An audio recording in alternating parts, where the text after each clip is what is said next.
All right, so where does all this financial aid come from? All right, the sources of this aid.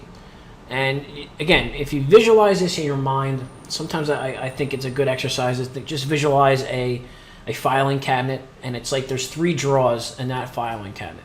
And the first drawer you're going to pull out is the federal government. They're going to be the first source. And these are just some very basic examples of some of the grants and loans and work study that the federal government offers. Again, we will dig into the equation, and I'll give you real world examples much later on. We're just keeping it high level right now. But just so you know, anytime you see the word grant, that should be a trigger in your mind, and that's something that grant equals free money. Doesn't have to be repaid. Obviously, the goal is as much grants or free money you can get, much better off you are. So the first two there are Pell Grants, the Pell Grant and the SCOG Grant. These are grants that the federal government offers to families who demonstrate a very high need amount, meaning that their expected family contribution is very low. Okay, they're in a great, desperate amount of need for those families who have maybe middle of the road or lower income levels or have multiple kids in college at once. That's going to be a huge need amount that they're representing, and then would qualify for some of these federal grants. In addition to the federal grants, the federal government also offers college work study.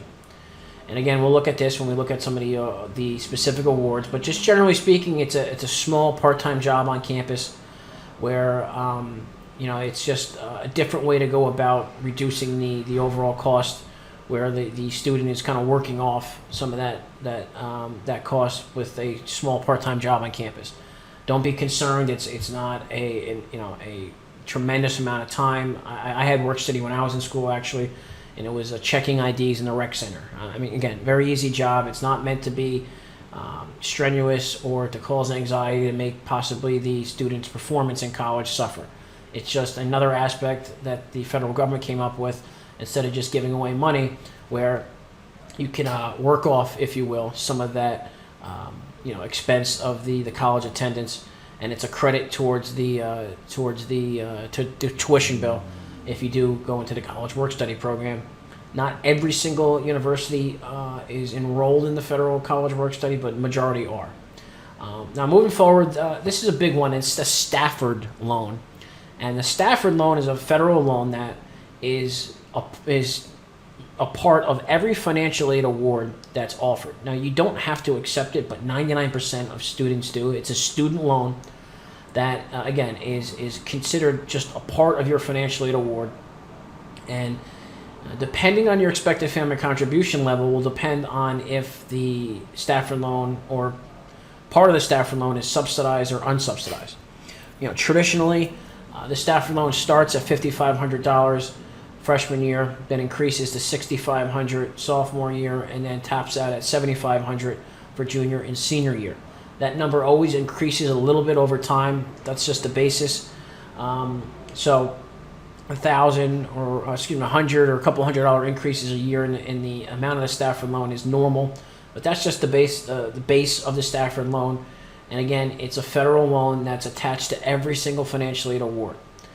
Now, part of that Stafford Loan, up to $3,500 of it, if we're looking at the freshman year award, can be subsidized, meaning that no interest will accrue while your son or daughter is still in school, which is obviously a great feature.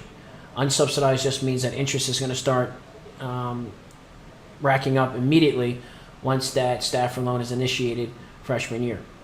Again, don't get too worried about not grasping this. We're just kind of going over the topics, introducing the terms so you understand. But subsidized just means that interest rate is going to be pretty much frozen, and it won't be accruing while your son or daughter is in school for a portion of that Stafford Loan. The Perkins Loan is a loan that is for a family that is demonstrating a very high need amount and a low expected family contribution, similar to the Pell and SEOG grants. Okay, and then that final loan, that's called the PLUS loan, Plus. That's a pretty unique loan. It's a federal loan, and that is strictly for parents. It's the parental plus loan. Okay, and again, we will go over all your loan options much further on in the program when the timing is right. But just know that's a federal loan, specifically designed for parents. A student cannot take the PLUS loan out. It's a loan just for parents, and it's a very popular loan. And a lot of schools actually include that in the financial aid award. But unlike the Stafford loan, it's not part of the award, and I'll explain that again later on. But just know what it is and know that it's a very useful loan, and that a lot of parents utilize that as their funding mechanism. So that's the federal government. Again, if you're visualizing a filing cabinet, we're going to go now to the second drawer, and we're going to pull out the second drawer. That's the state government. Now, I'm here in New Jersey. That's my home state. So that's the New Jersey State House that I put up there, and some of these examples are New Jersey specific. Don't get worried if you're in Omaha, Nebraska, or Los Angeles, California.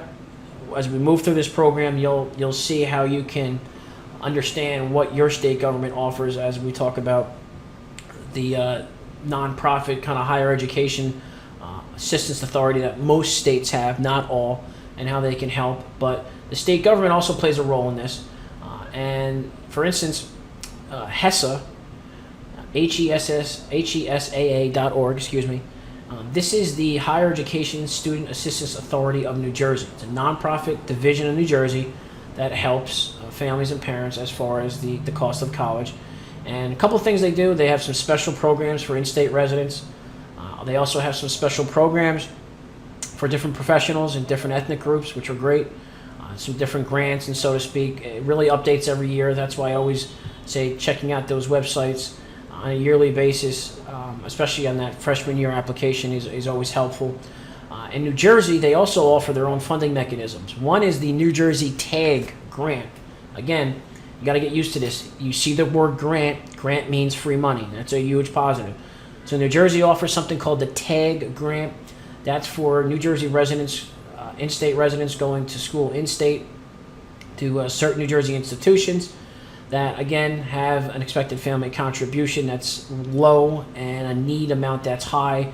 They offer free money in the form of a TAG grant to those families. In addition, they also have something called the New Jersey class loans. All right. Now, I mentioned the PLUS loan, which is a federal funding mechanism for loans. New Jersey class loans are just an alternative to what you would get with the PLUS loan. Now, years ago, there was 7 or 8 options. They've really shrunk down their options to 3 or 4 at the time being. And these are just funding options that the state offers.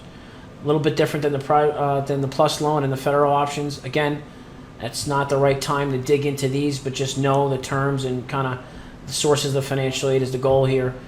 And again, we're going to talk later on about the different states because not every state's going to operate similar to New Jersey. But just understand that in addition to the federal government, the state themselves can also offer some options from their perspective. And then